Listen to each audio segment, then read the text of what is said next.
Fundamental trigonometric identities. So in this lesson, we will practice simplifying trigonometric expressions using the fundamental trigonometric identities. And this is an important skill for verifying the validity of a trigonometric identity, for solving trigonometric equations, and for simplifying or transforming integrands when computing integrals.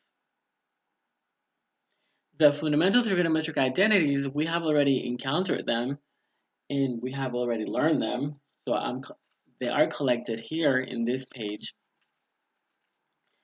Let's go over them quickly.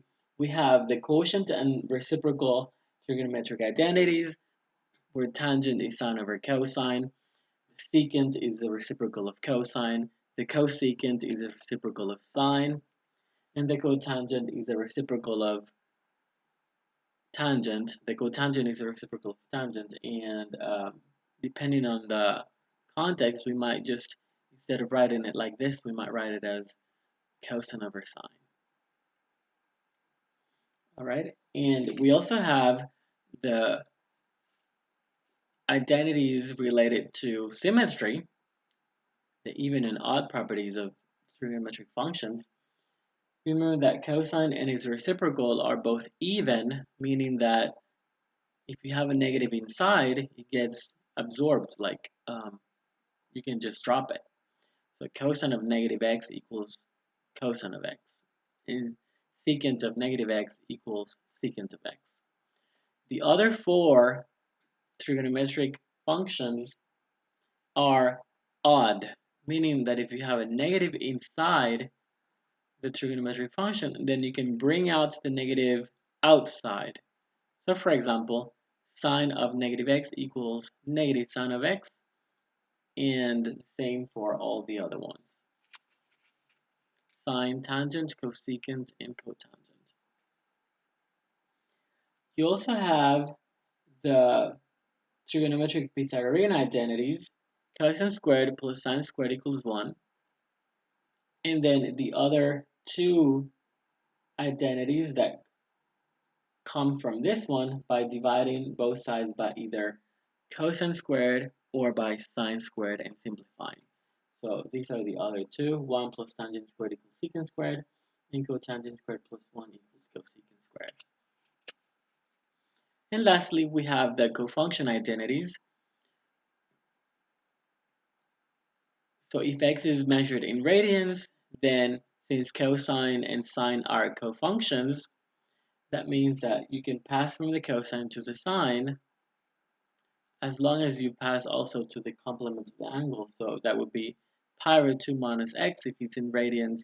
If it's in degrees, it would be 90 degrees minus x.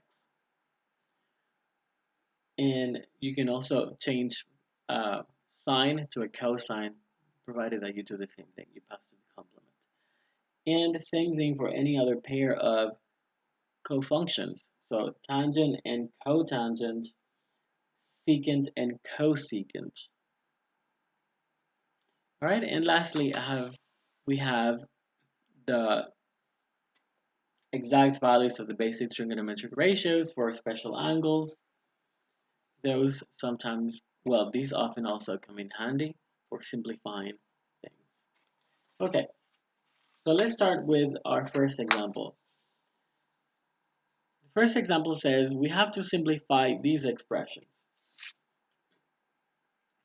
Now, there's one piece of bad news is like there's no set of rules that I can tell you or like specific steps for simplifying. You just basically have to keep in mind all these identities and all these formulas and try to think like which one could I use to simplify this. Okay, so here's an example. We have to simplify tangent times cosine. Okay, and then you think, okay, what do I know that I could make this simpler? Well, we know that tangent is sine over cosine, and so we're going to replace tangent with sine over cosine and see how that helps. And indeed, it actually helps because now you can see that the cosines will cancel and you're only left with sine, which is a simplification of what we had originally, tangent times cosine. Okay, and that's it. So this was the easiest example. Let's do another one a little bit more complicated. Let's try this one. It says we have to simplify 1 plus sine multiplied by 1 plus sine of negative x. 1 plus sine of x times 1 plus sine of negative x. Okay. Before we FOIL that, we should simplify that negative inside the sign.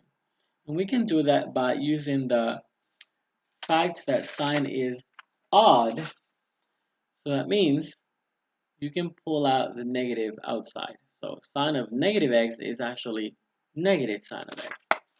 So we can use that property to rewrite this a little bit.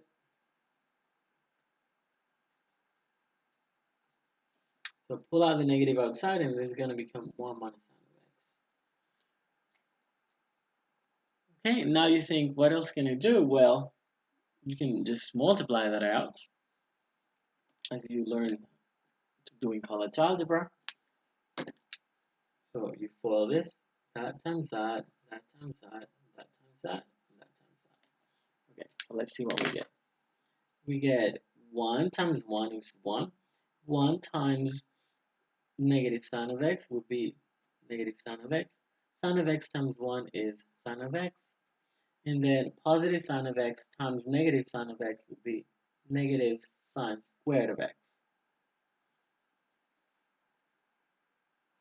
Now the two in the middle are like terms with opposite signs, so they actually cancel each other off. So these two go, and you would end up with 1 minus sine squared of x.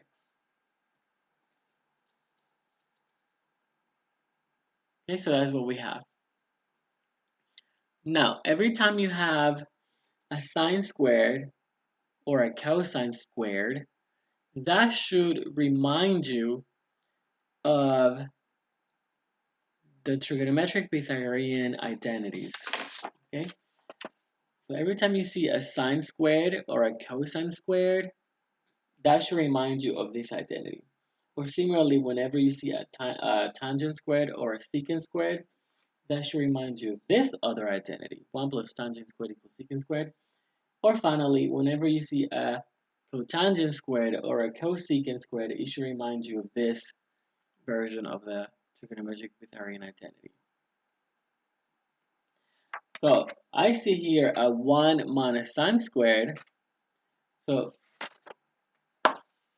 from this identity right here, if you move the sine squared to the other side, you would get that 1 minus sine squared is actually cosine squared. You see that? If you move this to the other side, 1 minus sine squared equals cosine squared. So actually, this one right here, this is cosine squared.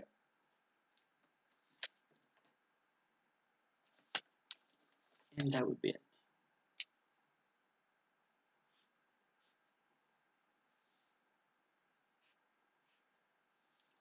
Okay, so keep that identity in mind, the Pythagorean identity. Every time you see squared trigonometric functions, that should remind you of one of those. Okay, let's try another one here.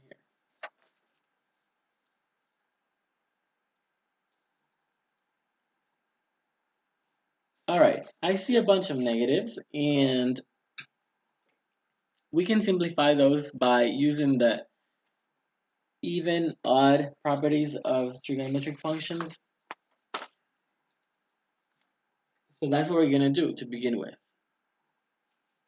Okay, so sine is odd, so that means the negative comes outside. But before we do that, I'm going to write the squared a little bit differently. Sine squared of negative x really means sine of negative x squared. Okay, that's what that really means. And then cosine squared of negative x really means cosine of negative x squared. And on bottom, because sine is odd, you can move the negative outside. And because cosine is even, you can just drop the negative from the inside. So that's what we would have on bottom. And on top, we still have to simplify some more. So let's do it. So here in this part, you basically do what we did right there, because sine is odd, so you can move the negative to the front. So you would have bracket negative sine of x squared. And then here, cosine is even, so you can just drop that negative and you would get cosine of x squared. And on the bottom, you have negative sine of x, negative cosine of x. Okay, what else? Now, when you square a negative, that becomes positive. So then, really, when you square this is going to simplify to sine squared of x. And then here, that's just cosine squared of x.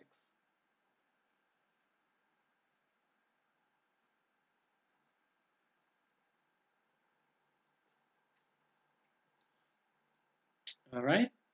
Now, as I said, usually when you see sine squares and cosine squares, that should remind you of the Pythagorean identity. However, we want to simplify this, and you see here that you also have a difference of squares. What you have there is a difference of squares. So to simplify this rational expression, you should factor, and because that's a difference of squares, we can factor this like this: sine of x minus cosine of x, sine of x plus cosine of x. And from the bottom, if we leave it like this, that's not going to work because we won't be able to cancel anything. You can only cancel things that are identical, and if I leave it as negative sine of x minus cosine of x, that would not be identical to either one of these factors. So what we should do is factor out the negative from both of them in the bottom, and you would get negative sine of x plus cosine of x. And now you see that I can cancel that, and this simplifies to sine of x minus cosine of x, all that over negative 1. And now, dividing this is negative sine of x plus cosine of x. Or if you want, you can write the cosine first.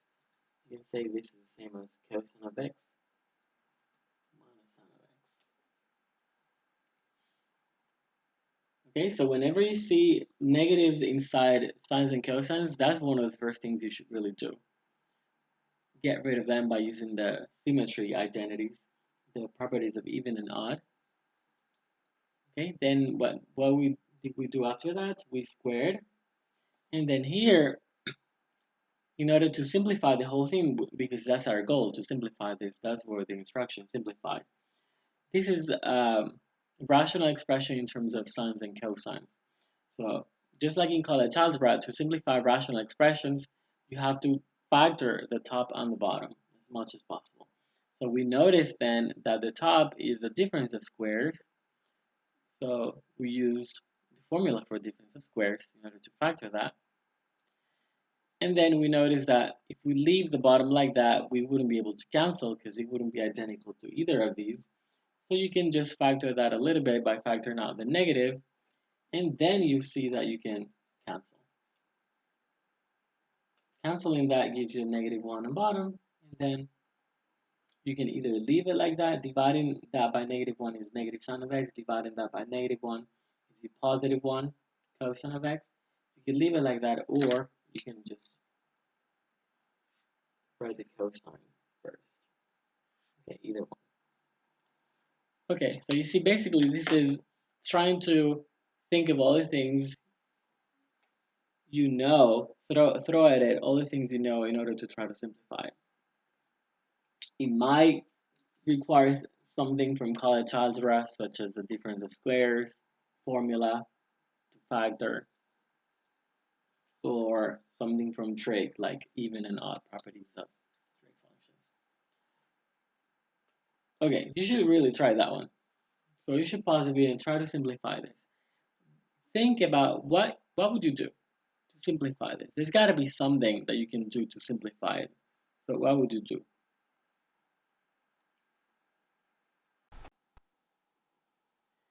With this next example, I want to drive home a point that is very important for you to keep in mind, and that is that for these type of problems, there's usually more than one way, more than one correct way of simplifying an expression. So for this example and the next few, I want to solve each of these in more than one way to show you that there's not just one way of doing it, and there's usually something you should be able to think of that could get you to finish the problem, that could get you to the solution. So there's not just one single way of approaching this. So this one, I'm going to do it two different ways. So hopefully you were able to think about something by looking at it. Let's see. So here's one way of doing this, method one, for first solution. So what can you do? Well, one thing is, maybe you notice that sine squared is repeated. Sine squared is in both terms, and just like in college algebra, whenever you have something that is repeated, what do you do to simplify it? You could factor it out. So that's one thing we could do here. So in this method, we're gonna factor out the sine squared in this solution. Sine squared, okay, is repeated, so we factor it out. And what do we get when we do that? We get cotangent squared plus 1. Okay, and now what? Well, cotangent squared plus 1 should remind you of one of the trig identities. Indeed, it is one of them. Cotangent squared plus 1 equals cosecant squared. So we can replace the cotangent squared plus 1 with cosecant squared. So this is going to become sine squared of x times cosecant squared of x. Okay, now what else? What would you do now? Well, keep thinking. Cosecant is 1 over sine, so we could use that. So we could use the definition of cosecant. So cosecant is 1 over sine, is going to be squared because cosecant is squared, so 1 over sine squared. And now you see that we could cancel that, and this is equal to 1. And that would be the simplification of that. It's 1. It simplifies to 1. Of course, there's nothing else to simplify, so that would be the end. Okay, so that would be one method. Noticing that you could factor out something that is in common. Okay, but how, is there any other ways you could do this? So, how else could you have done this? Well, let's try something else.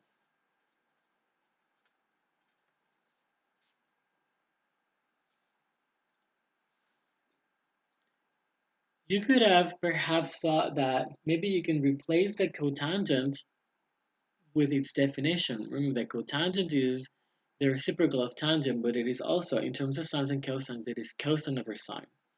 So that's another way you could have approached this problem. So let's replace then the cotangent with its definition in terms of sines and cosines, which is cosine over sine, but it is squared, so we have to use a square. So cosine squared over sine squared, let's go tangent squared, plus sine squared of x. Okay, now notice that I can cancel the sine squared, and this gives me cosine squared of x plus sine squared of x. And now cosine squared of x plus sine squared of x should remind you of the Pythagorean identity, and cosine squared plus sine squared equals 1. So once more, we arrive at 1 as the simplification of that. You see, we got two different methods, two different ways or approaches to get to the same answer. So on homework or on a test, if you have a problem, there's always more than one way of getting to the answer. So don't give up. Just think, okay, what can I try? And just try something. It might lead you to the answer.